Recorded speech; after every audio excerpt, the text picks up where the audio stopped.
Priya tailors. నేను ఇప్పుడు మామూలు పైపింగ్ అండి, థ్రెడ్ కాదు, మామూలు లైనింగ్ జాకెట్కి థ్రెడ్ పైపింగ్ లాగా మేము ఫస్ట్ నేర్చుకునేటప్పుడు ఏ క్లాత్ అయితే పైపింగ్ పెట్టుకోవాలనుకున్నా ఆ పైపింగ్ క్లాత్ ఎలా పెట్టుకుని చూపిస్తున్నాను. ఇలాగా క్రాస్ కట్ చేసుకునేసి ఇలాగా జాయింట్ వేసుకునేసి ఒక పక్క ఇలాగా మర్చి కుట్టునేస్తాను. ఇలాగ మర్చి కుట్టునేసిన తర్వాత ఇప్పుడు చూడండి, మామూలుగా ఏం చేస్తాం మనం పైపింగ్ పెట్టాలంటే ఇలాగ పైన పెట్టి కదా పెడతామా, ఇలాగ పైన పెట్టుకొని దీనిపైన క్లాత్ పెట్టి ఇట్లా పైపింగ్ పెడతాము.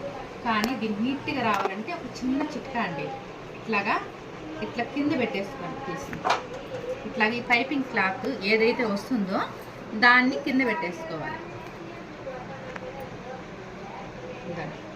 ఇలాగా కొంచెం ఇలా మడుచుకునేసి ఇదిగోండి, ఇలాగా మనం ఇంత ముందుగా మడుచుకుంటున్నాం కదా, ఇప్పుడు దీన్ని లాస్ట్కి వచ్చినాక దీన్ని ఇట్లా లోపలికి రోల్ చేసుకునేసి జస్ట్ ఇట్లాగా, అంటే మనం థ్రెడ్ అయితే ఇంత సపోర్ట్ చేస్తున్నాం కదా, అలాగే ఇలాగా క్లాత్ సపోర్ట్ చేసుకొని ఇలాగండి. పుష్ప కనిపిస్తుందా? పుష్ప ఇప్పుడు సేమ్ దీన్ని ఇట్లా లోపల పెట్టుకొని మనం ఎలాగా హెమ్మింగ్ జాకెట్కి అయితే ఎలాగా లోపల పెట్టి హెమ్మింగ్ చేయమని చెప్తున్నాను, అలాగే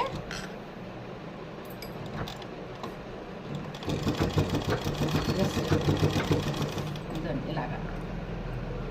కాకపోతే పైపింగ్ అనేది చాలా సన్నగా వస్తుంది, ఇది కొంచెం లావ్ అనిపిస్తుంది.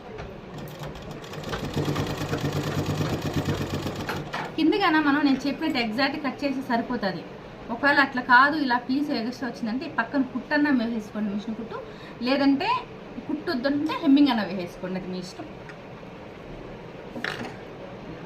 ఇలాగా ఇలా మళ్ళించుకొని ఇలా మనం పైన పెట్టుకునేటప్పుడే కొంచెం చూసుకోవాలి చక్కగా వస్తుందా లేదా అనేసి. ఇంతేనండి పైపింగ్. ఇది మామూలు థ్రెడ్ పైపింగ్ కాదు, మామూలు నార్మల్ పైపింగ్. Okay, bye.